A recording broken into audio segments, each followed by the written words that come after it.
Ayaw kayo ng magulang ninyo, parang nagsisi silang pinanganak kayo. Kasi alam naman natin, hindi lahat ng magulang mabuting tao. The same with anak. May masasama, may mama, mabuti. Kunwari, napunta kayo sa masamang magulang. Isa lang ang pinakamagandang gawin. Be the best version of yourself. Even though hindi kayo pinalaki, hindi nyo nakasama sila, hindi nila nabigay yung dapat na para sa inyo. At pagdating ng araw, pasok ka sa pintuan ng bahay nila, tapikin mo sila.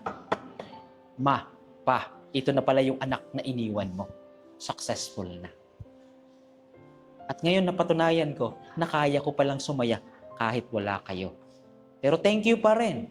Thank you pa rin. Inilabas niyo ako sa mundo. Kung hindi dahil sa inyo, hindi ako ganito katapang.